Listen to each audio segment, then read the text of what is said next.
আসসালামু আলাইকুম সবাইকে, আশা করছি সবাই ভালো আছেন। আমিও আলহামদুলিল্লাহ ভালো আছি। আপনারা কি ভাবতেছেন আমি আজকে নতুন কি কাজ করতেছি কোদাল দিয়ে? যাই হোক, এইখানে আমি কিছু মাটি কুপিয়ে নিচ্ছি, কারণ কিছুদিন আগে আমাদের যে ভুট্টা ক্ষেত আছে সেই ভুট্টা খেতে গিয়েছিলাম খেতে পানি দেওয়ার জন্য।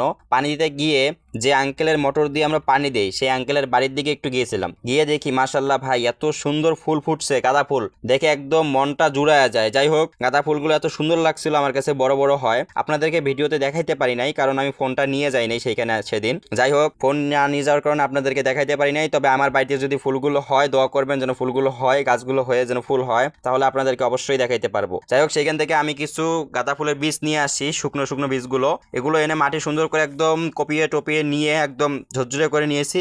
আর এই গাঁদা ফুলের বীজগুলো এমনভাবে ছিটিয়ে দিতে হবে যেন একসঙ্গে দলা হয়ে না থাকে। যাই হোক, আমি আনার সময় আমাকে বলে দিয়েছিল যে এগুলো অনেক অনেক সুন্দর করে ছিটিয়ে দিতে হবে। যদি ভালো করে ছিটিয়ে না দেয় গাছ হবে, বাট গাছের শক্তি থাকবে না। ভালো করে ছিটিয়ে দিয়েছি, দেওয়ার পর এই মাটিগুলোকে চাপা দিয়ে দিতে হবে। যদি চাপা না দেওয়া হয় তাহলে বীজগুলো উঠে যাবে। পানি দেওয়ার সময় পানি জমে যেন না থাকে, স্থিরভাবে সেই রকম করে পানি দিতে হবে। যাই হোক, আমার গাছগুলো অনেক সুন্দর করে আমি বীজগুলো রোপণ করছি।